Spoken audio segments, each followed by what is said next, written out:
We want to know the most costliest mistakes UPSC aspirants make. ఎలా చదవాలో తెలియదు, first అవసరం లేదండి.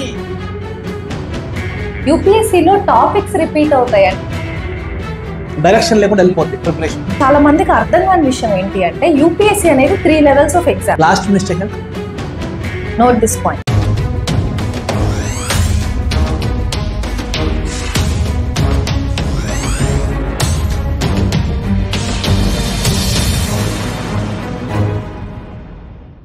Hello UPSC aspirants, I hope you're doing wonderful.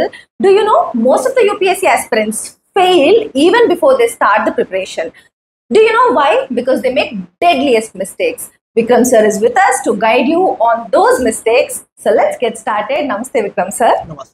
Sir, we want to know the most costliest mistakes UPSC aspirants make and which will result in their failure instead of success. Yes. So can you please help us on that? Interesting question. So sure, చాలా biggest mistakes అంటే beginners light తీసుకునేవి, వాళ్ళు seniors అయినాక 1-2 years తర్వాత realise అయ్యేవి ఈ mistakes కొన్ని ఉంటాయి. వీళ్ళు స్టార్టింగ్లో ఏంటంటే ఎక్కడెక్కడో విని ఈజీ రూట్స్ ఎత్తుకుతూ ఉంటారు. ఆ ఈజీ రూట్స్లలో వచ్చే మిస్టేక్లు సో అలాంటివి అనమాట. So one of the few mistakes, very basic mistakes, most common mistake aspirants చేస్తే అవి I will tell. Number 1, NCERTs దగ్గర చేస్తారు. ఎలా చదవాలో తెలియదు ఫస్ట్.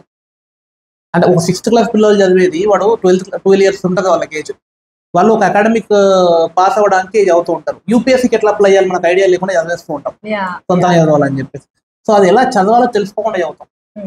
అది ఆ ఎన్సీఆర్టీలో అదొక మిస్టేక్. ఎన్సీఆర్టీలో ఇంకో మిస్టేక్ ఏంటంటే కొంతమంది పెద్ద పెద్ద గురూస్, యూట్యూబ్ ఇన్ఫ్లుయెన్సర్స్ వీళ్ళు ఏంటంటే అవసరం లేదని ఇవి ఇంపార్టెంట్ చేస్తే సరిపోద్ది అని చెప్తారు. ఇప్పుడు కొంతమంది ర్యాంకర్లు కూడా చెప్తారు. ఎలా చెప్తారంటే వాళ్ళు అన్ని చదివి వాళ్ళకి మోస్ట్ ఇంపార్టెంట్ అనిపించిన చెప్తారు. కానీ వాళ్ళకు కూడా తెలియదు ఇవి మిగతా చదివారు కాబట్టి ఇవి మోస్ట్ ఇంపార్టెంట్ అర్థమై ఉంటాయి. సో స్కిప్ చేస్తుంటారు అనమాట కొన్ని ఎన్సీఆర్టీస్. కొంతమంది ఎన్సీఆర్టీస్ వేస్ట్ అనుకోని డైరెక్ట్ 7 books వెళ్తారు. So skipping NCERTs in any way and how to not do NCERTs ఇది తెలుసుకోవడం కూడా చాలా ఇంపార్టెంట్. ఇది ఫస్ట్ మిస్టేక్, చాలా బిగినర్స్ మిస్టేక్, చాలా కామన్ మిస్టేక్. ఎన్సీఆర్టీస్ నేను స్టూడెంట్స్ లో చూసిన దాంట్లో సార్, ఇలా ఇంపార్టెంట్ పాయింట్స్, బుల్లెట్ పాయింట్స్ అని చెప్పేసి ఆల్రెడీ వేరే వాళ్ళు చదివిన నోట్స్ తీసుకొని చదువుతూ ఉంటారు. సో దాని వల్ల ఆల్రెడీ చదివిన వాళ్ళకి ఏంటంటే 100% చదువుంటారు కాబట్టి వాళ్ళకి 70% ఈజీ గుర్తుంటది. రిపీట్ చేసే వాళ్ళు, వాళ్ళ నోట్స్ రిపీట్ చేసే వాళ్ళు ఏంటంటే అది 100% చేసుకుని ఆ 70% లో ఇంకో 50% సో కంటెంట్ అనేది అలా ఫిల్టర్ అయ్యి ఇది కాలేజ్లలో స్కూళ్ళలో అలవాటు అయి ఉంటుంది. ఇంపార్టెంట్ నోట్స్ కానీ మనం టాపర్ అవుదాం అనుకుంటున్నాం. టాపర్ నోట్స్ తీసుకొని పాస్ అవుదాం అనుకోవట్లేదు. ఇక్కడ పాస్ లేదు, టాపరే కావాలి. సో అది రియలైజ్ అవ్వాలి పిల్లలు. మీరు ఇక్కడ పాస్ అయ్యే ఛాన్స్ లేదు, అలవాట్లలో పొరపాటు చేస్తారు. ఇక్కడ టాపే చేయాలి మీరు. అంటే మీ టాపర్ మీ స్కూళ్ళలో క్లాస్లలో ఎట్లా నోట్స్ రాసుకున్నారో మీరు అలా రాసుకోవాలి, తప్పదు. సో మీకు రో నోట్స్ వేరే వాళ్ళ జిస్టులు అవన్నీ చదవకండి, ప్రాపర్ ఎన్సీఆర్టీస్ చదవండి. అది. సెకండ్ వచ్చేసి book list, proper book list maintain చేయకూడదు. ఏ రిసోర్స్ పడితే రిసోర్స్ చదివేస్తూ ఉంటారు. అట్రాక్టివ్ గా కొత్త కొత్త వాళ్ళు ఎవరెవరు రిలీజ్ చేస్తూ ఉంటారు, అన్ని చేస్తారు. ఎండ్ ఆఫ్ ది డే ఒక స్టాండర్డ్ బుక్ లిస్ట్ ఉంది. ఫ్రమ్ డెకేడ్స్ టాపర్స్ చెప్పేవి ఫాలో అయ్యేవి. లాస్ట్ కి ఒక ర్యాంక్ వచ్చిందంటే వాడు చదివే బుక్లు కొన్ని ఉంటాయి common. Those books are very important. అది ఫినిష్ చేయకుండా మిగతా దాని ఫస్ట్ చిన్న చిన్న ఈ షార్ట్ కట్స్. కోచింగ్ మెటీరియల్ కూడా ఎవడు చదువుతాడు కోచింగ్ మెటీరియల్ ఇండియాలో? చాలా తక్కువ మంది. కొన్ని కోచింగ్ మెటీరియల్ ఇన్స్టిట్యూట్స్, కొన్ని ఇన్స్టిట్యూట్ యొక్క కోచింగ్ మెటీరియల్స్ హిట్ అయినాయి. లైక్ శంకర్ అయ్యేది, ఎన్విరాన్మెంటల్ ఎకాలజీ, ఇలాంటి కొన్ని హిట్ అయ్యాయి. Not all the materials are important ప్రతి ఒక్కరి. సో యూనివర్సల్లీ యాక్సెప్టెడ్ మెటీరియల్స్ మనం తీసుకోవాలి. So not maintaining proper book list, అది కూడా పెద్ద problem. So students have to be very careful there. ఇంకొకటి ఏంటంటే, ఇంకో మిస్టేక్, థర్డ్ పాయింట్ చెప్పాలంటే పీవైక్యూస్ నెగ్లెక్ట్ చేస్తారు. సిలబస్ మొత్తం మనకు అర్థం కాలేదు, పీవైక్యూస్ సిలబస్ చదవకుండా పీవైక్యూస్ ఎట్లా అర్థం చేసుకుంటాం అనుకుంటారు. ప్రీవియస్ ఇయర్ క్వశ్చన్స్ అసలు చేయకుండా ఉండే ఆస్పిరెంట్స్ చాలా మంది ఉంటారు. అవును, సిలబస్ మొత్తం అయిపోయాక లాస్ట్కి చేద్దాం అనుకుంటారు. ఏమైతుందంటే అప్పుడు వీళ్ళని అవి అయిపోతుంది అనమాట, డైరెక్షన్ లేకుండా వెళ్ళిపోద్ది ప్రిపరేషన్. అంటే ఎందుకు చదువుతున్నాం, దేని చదువుతున్నాం, మనం ప్రీవియస్ ఇయర్స్ క్వశ్చన్ చూస్తేనే అర్థమైంది. సో మళ్ళీ ఎట్లా చూసుకోవాలి ఎండింగ్ కి, తెలియకుండా ఎందుకు చూడాలి సార్? ఎలాగో పీవైక్యూస్ గురించి మాట్లాడారు కాబట్టి అసలు పీవైక్యూస్ ఎందుకు చూడాలి ఒక పాయింట్ లో చెప్పండి sir, so that they will understand. అది తెలీదు, అందుకని వాళ్ళు చేయకుండా స్కిప్ కొడుతున్నారు అనేది. ఇప్పుడు ఒక పారాగ్రాఫ్ చదువుతున్నాం ఏదో బుక్ లో, మన స్టాండర్డ్ బుక్ లో ఒక పారాగ్రాఫ్ చదువుతున్నాం. ఆ paragraph for example constitutional bodies చదువుతున్నాం అనుకోండి, నాన్ కాన్స్టిట్యూషనల్ బాడీస్ చదువుతున్నాం.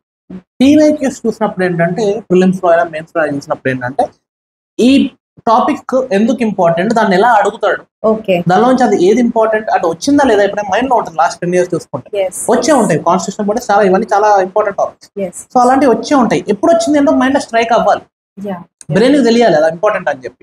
పీవైక్యూస్ చూసినప్పుడు ఇంతకుముందు ఆ సంవత్సరాల్లో చదివిన వాళ్ళు ఆ ఎగ్జామ్ అటెండ్ చేశారు, ఈ సంవత్సరం మీరు చేస్తారు, మీరు నెక్స్ట్ ఎగ్జామ్ అటెండ్ చేస్తారు, మీ రాసే పేపర్ ఇంకొకరు పీవైక్యూ అయింది. సో తెలియాలి కదా, ఒక ట్రెండ్ అర్థం కావాలి, సిలబస్ నుంచి ఏం డిమాండ్ చేస్తుందో యూపీఎస్సీ త్రూ క్వశ్చన్స్ అర్థమైతే పీవైక్యూస్. ఓకే, అంటే how questions can be framed from that particular topic అనేది క్లారిటీ వచ్చేదానికి పీవైక్యూస్ చేయాలి. Multiple advantage. ఇంకొకటి ఏంటంటే చదువుతుంటే ఇంట్రెస్ట్ ఉంటుంది.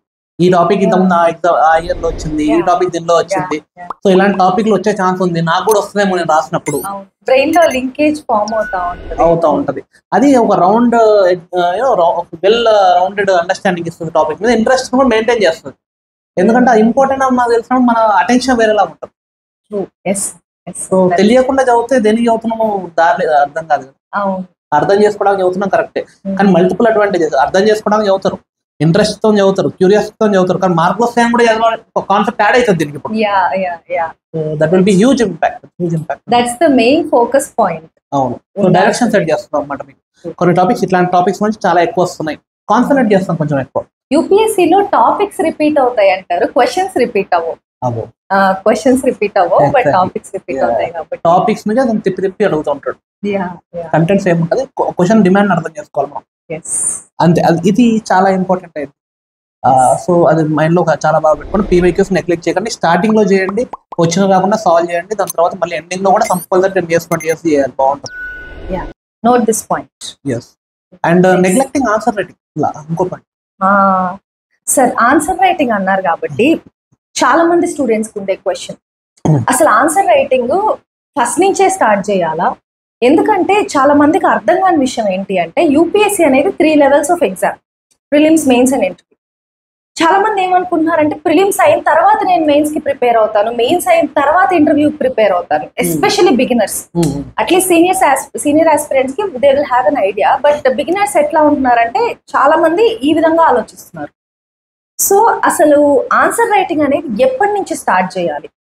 అండ్ అది కూడా మనం ఆలోచిస్తే, అసలు ఏం ప్రిపరేషన్ స్టార్ట్ చేయకముందు ఆన్సర్ రైటింగ్ చేయాలంటే అసలు ఏం రాయాలో అర్థం కాదు. సో ఏ స్టేజ్ లో ఆన్సర్ రైటింగ్ చేయాలి? ఎందుకంటే it is holistic preparation and answer writing is very important. చాలా మంచి క్వశ్చన్, చాలా మంది పనికొస్తుంది. ఇప్పుడు అడిగింది జాగ్రత్తగా వినండి, చాలా మంచి క్వశ్చన్ అడిగారు మేడం. ఆన్సర్ ఇస్తాను. బేసిక్ కొన్ని అండర్స్టాండింగ్ అయితే ఉండాలి కాన్సెప్ట్ మీద, లేకుండా ఆన్సర్ రైటింగ్ లో కంటెంట్ ఉండదు. కానీ కంటెంట్ వచ్చే వరకు ఆన్సర్ రాయాలని అనుకుంటే మాత్రం ఎదుగులవుతాం. చేతికి అలవాటు కావాలి, పెన్ రాయడం, 7 to 10 minutes లో 150 to 250 words రాయడం అలవాటు అవ్వాలి. జస్ట్ 150 to 250 words, చాలా క్వశ్చన్స్ కి అటే స్ట్రెచ్ రాస్తూ ఉండాలి. అంత రాయాలంటే అలవాటు లేకుండా రాయలేము. అండ్ కంటెంట్ ఉంటేనే రాస్తా అంటే రేపు పొద్దున మీన్స్ రాయలేరు. There will come a questions where you have to adjust your content. ఉన్నది రాసి you have to manage. Management skills చాలా ఇంపార్టెంట్ అయితే మెయిన్స్ లో. ఆ మేనేజ్మెంట్ స్కిల్స్ అలవాటు అయితే తప్ప రాదు, ఎక్స్పీరియన్స్ ఇంపార్టెన్స్ అవుతుంది. సో తక్కువ కంటెంట్ ఉన్నప్పుడు నేర్చుకుంటే ఏంటంటే ఎలా రాయాలో, ఆ ఆన్సర్ స్ట్రక్చరింగ్ ఎలా చేస్తాం, ఇట్లాంటి థాట్ ప్రాసెస్ డెవలప్ అవుతుంది. ఎందుకంటే ఆ టైం పడుతుంది ఆ స్ట్రక్చర్ చేయడానికి. సో నేను నా పిల్లలకి ఏం చెప్తాను అది చెప్తాను. ఐడియల్ గా నాకు వర్కౌట్ అయింది, అందరికీ వర్కౌట్ అయ్యేది నా దగ్గర ఉన్న బ్యాచ్ లో 3 to 4 months ఎన్సీఆర్టీస్ మీద ఫుల్ ఫ్లెడ్జ్ కూర్చోబెడతాం. 6th class నుంచి 12th class వరకు ఎవ్రీడే ప్రిలిమ్స్ టెస్ట్ తో చేపిస్తాను, క్లాస్ చెప్పి వాళ్ళతో కూడా చదివిస్తాను, క్లాస్ చేపిస్తాను, నోట్స్ రాపిస్తాను, టెస్టులు రాపిస్తాను ప్రిలిమ్స్. ఇక్కడ ఏంటంటే బటన్ లేదు వాళ్ళకి ఆన్సర్ రాయాలని చెప్పి. కానీ ఆ 3 to 4 months ప్రిలిమ్స్ టెస్ట్ అయిపోగానే, ఎన్సీఆర్టీస్ అయిపోగానే స్టాండర్డ్ బుక్ స్టార్ట్ చేస్తాం. మీరు గో డైరెక్ట్లీ ఫ్రమ్ సోర్స్ దగ్గర నుంచి వెళ్తాం, షార్ట్ కట్స్ ఏం లేవు. ఆ స్టాండర్డ్ బుక్ స్టార్ట్ అయినప్పుడు ఏంటంటే ఎవ్రీడే టాపిక్స్ తీసుకొని ఒక్కొక్క టాపిక్ ని షెడ్యూల్ మొత్తం ఉంటుంది, ఇయర్ మొత్తం. ఆ ఒక్కొక్క టాపిక్ ని మనం ఆ రోజు చదివిపించి, దాంతో వాళ్ళు డిస్కస్ చేయించి, డౌట్స్ ఉంటే క్లియర్ చేసి, నేను టాపిక్ ఎక్స్ప్లెయిన్ చేసి, దాని తర్వాత దాని మీద ప్రిలిమ్స్ టెస్ట్ పెట్టినాక, దాని తర్వాత ఒక మెయిన్స్ ఆన్సర్ రైటింగ్ కూడా అప్పటి నుంచి స్టార్ట్ చేస్తాం. ప్రిలిమ్స్ అయిపోయినాక, మన ఎన్సీఆర్టీ అయిపోయినాక. ఎన్సీఆర్టీ కొంచెం బేసిక్ అండర్స్టాండింగ్ అన్నిటి మీద వచ్చి ఉంటుంది, గ్రిప్ ఉంటుంది కాబట్టి స్టాండర్డ్ బుక్ నుంచి అంటే ఇప్పుడు ఫర్ ఎగ్జాంపుల్ ఫిబ్రవరిలో స్టార్ట్ అయింది, ఫిబ్రవరి, మార్చ్, ఏప్రిల్, మేలో మనకు అయిపోద్ది అనుకుందాం. మన దగ్గర NCERTs అయిపోతుంది. జూన్ లో నుంచి మనకు ఆన్సర్ రైటింగ్ కూడా స్టార్ట్ అయిపోతుంది from June to till February next year. Okay okay, అలా ఉంటుంది. సో ఇంకా అక్కడ హోలిస్టిక్ ప్రిపరేషన్ జరుగుతుంది. సో ఫస్ట్ మనం ప్రిలిమ్స్ స్టార్ట్ చేస్తాం. టెస్ట్ అంటే కొంచెం కంఫర్ట్ క్రియేట్ చేస్తాం. టెస్ట్ రాయడానికి భయం పోయేటట్టు, ఏదో భయం కూడా ఉంటుంది. చాలా మంది స్టార్టింగ్ లో రాయలేక ఆన్సర్స్ లైఫ్ టైం రాయకుండా వదిలేస్తూ ఉంటారు పర్ఫెక్షన్ కోసం. ఆ భయం మెల్లిగా తీసేస్తాను అనమాట. అందుకే డైలీ ఒకటి ఇచ్చుకుంటూ మెల్లిగా ఎలా ఎంత చెత్త రాస్తున్నాయి కదా రాయండి అని అంటారు. సో ఒక 2-3 months చెత్త రాస్తారు. దాని తర్వాత అడాప్ట్ అవుతారు. There will come students who will భయపడతారు, చెత్త రాస్తున్నాను ఇట్లా రాస్తాను అంటే. They won't accept themselves making mistakes. నేను మిస్టేక్ చేస్తున్నాను, నేను యాక్సెప్ట్ చేయను, నేను కంటెంట్ వచ్చినాక రాస్తాను అని చెప్పి ఇయర్ మొత్తం రాయకుండా కూర్చుంటారు, ఫెయిల్ అవుతారు. నేను మన ఆప్షనల్ ఫ్యాకల్టీ దగ్గర నుంచి విన్నాను సార్. యాక్చువల్లీ వీళ్ళు బిగినర్సా, ఈ సంవత్సరం చదువుతున్నారా లేకపోతే ఎప్పటి నుంచో ప్రిపేర్ అయ్యి వచ్చారా అని చెప్పి అన్నారు. థర్డ్ ఆఫ్ ఇట్ అంటే అలా తీసుకెళ్తేనే వాళ్ళకి క్లియర్ అయ్యే అవకాశాలు ఎక్కువ ఉంటాయి. అంటే ఆన్సర్ రైటింగ్ అనేది plays a very important role. Any other mistakes? 4 అయినాయి. ఓకే సరే, will round it up at 5 most deadliest. It will cost you 1 year. It will cost you lakhs of rupees కదా. Cost of opportunity కూడా ఉంటుంది. అంటే వేరే book satisfy చేస్తున్నాం. So అలాంటి waste అవ్వకుండా last mistake current affairs neglect చేయడం. Yes sir, current affairs అనేది చాలా మందికి ఎప్పుడు స్టార్ట్ చేయాలో తెలియదు. కరెంట్ అఫైర్స్ అనేది plays a very important role. And current affairs ఎప్పటి నుంచి స్టార్ట్ చేయాలి? And current affairs as it is చదివితే సరిపోదు కదా sir. They have to link this current affairs to GS as well. And that is where current affairs got that అంత importance current affairs అక్కడే ఉంటుంది. అయితే ఇప్పుడు స్టార్టింగ్ నుంచి న్యూస్ పేపర్ అసలు ఏం అవేర్నెస్ లేకుండా క్యాజువల్ గా న్యూస్ పేపర్ చదివే వాళ్ళు కూడా ఉంటారు పిల్లలు. అంటే అండర్ గ్రాడ్యుయేషన్ చేసేటప్పుడు కావచ్చు, కాలేజ్ టైమ్స్ లో. సో అప్పటి నుంచే న్యూస్ పేపర్ స్టార్ట్ చేయడం వాళ్ళకి ఆన్ అ లేటర్ డేట్ ప్రిపరేషన్కి వచ్చినప్పుడు హెల్ప్ అవుతుందా, లేదు UPSC ప్రిపరేషన్ స్టార్ట్ చేసిన తర్వాత కరెంట్ అఫైర్స్ చదవడం మంచిదా? ఏ స్టేజ్ లో స్టార్ట్ చేయాలి? కరెంట్ అఫైర్స్ నేనైతే ఎప్పుడు స్టార్ట్ చేపిస్తాను అంటే సిలబస్ మొత్తం ఒకసారి అనలైజ్ జరిగినాక PYQs ఒక 10 years వరకు, అట్లీస్ట్ మినిమం 5 years వరకు అయితే అనలైజ్ చేసినాక NCERTs దగ్గరకు వచ్చినాక కొంచెం ఒక at least 8th to 9th class అయిపోయినాక అప్పుడు కరెంట్ అఫైర్స్ స్టార్ట్ చేపిస్తారు. ఎందుకంటే ఇవన్నీ ఏంటంటే ఇప్పుడు వాడు చదివే న్యూస్ పేపర్ ఏదైతే ఉంటుందో UPSC వరకు వచ్చినట్టు అవుతాడు ఇప్పుడు. ఎందుకంటే బేసిక్ UPSC ఏం డిమాండ్ చేస్తుందో అర్థమై ఉంటుంది. సో నా పిల్లల్ని అది చేపిస్తాను. ఐడియా స్ట్రాటజీ అది అనిపించింది నాకు వర్కౌట్ కూడా అవుతుంది. Sorry to interrupt. అయితే మీరు అప్పటి నుంచి స్టార్ట్ చేపిస్తా అంటున్నారు.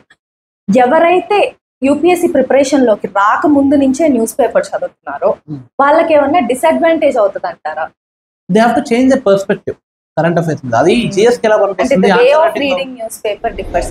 డిమాండ్. ఇప్పుడు నార్మల్ క్యాజువల్ గా చదవడం మీరు రేపు పొద్దున మెయిన్స్ లో ఈ పాయింట్ వస్తే ఇలా రాయాలి, దీన్ని వాడాలి అని తెలుసుకొని రాయడం చదవడం వేరు. So that you have to figure it out మళ్ళీ. But it will be easier. ముందు నుంచి కొంచెం అలవాటు వల్ల బాగానే ఉంటుంది. సార్ కొంచెం డిఫరెన్స్ చెప్పగలుగుతారా? అంటే UPSC గురించి అవేర్నెస్ లేకుండా చదివే వాళ్ళు న్యూస్ పేపర్ ఎలా చదువుతారు, UPSC మీద అవేర్నెస్ ఉన్న వాళ్ళు న్యూస్ పేపర్ ఎలా, అంటే డిఫరెన్స్ ఎక్కడ ఉంటుంది? ఫస్ట్ UPSC మీద అవేర్నెస్ లేని వాళ్ళు చదివినప్పుడు ఏమైందంటే వాళ్ళకి ఏం చదవాలో తెలియదు న్యూస్ పేపర్ లో. There are multiple things. Political news చదువుతూ ఉంటారు, లోకల్ న్యూస్ చదువుతూ ఉంటారు. సో అలా ఏది పడితే చదివేస్తారు. స్పోర్ట్స్ ఉంటుంది, బిజినెస్ ఉంటుంది, అవన్నీ మనకు పనికిరావు మోస్ట్లీ. మన పనికి వచ్చేవి కొన్ని ఉన్నాయి, చెప్తాను నేను అది తర్వాత సపరేట్ వీడియో వెళ్ళి. కాకపోతే ఈ న్యూస్ UPSC సిలబస్ ఇప్పుడు నేను చెప్పింది తెలుసుకున్నాక చదివితే ఏంటంటే దానిలో యూ కెన్ గెస్ ఇది సిలబస్ లో ఈ టాపిక్స్ ఉన్నాయి, ఇది దాని రిలేటెడ్. సో దాని యొక్క ఫోకస్ చేయాలి, టైం వేస్ట్ కాదు. లేకుంటే 2 గంటలు చదువుతూ ఉంటాం. చదవడం అలవాటు ఉండాలి. UPSC మనకు వచ్చినట్టు చదివితే మార్కులు వస్తాయి.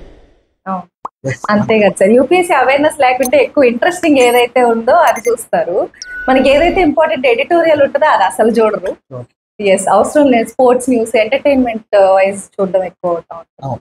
Okay, so 5 costliest mistakes which will cost 1 year.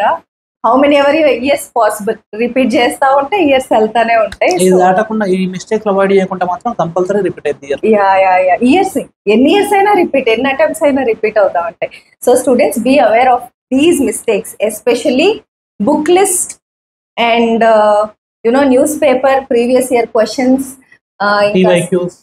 previous year questions, daily answer writing, current affairs, NCERTs, PYQs, current affairs, book list, daily answer. Daily answer writing. Yes. So be aware of all these mistakes if at all you're doing, and try to implement your preparation in a better way possible. We wish you good luck and all the best. Thank you. జై హింద్.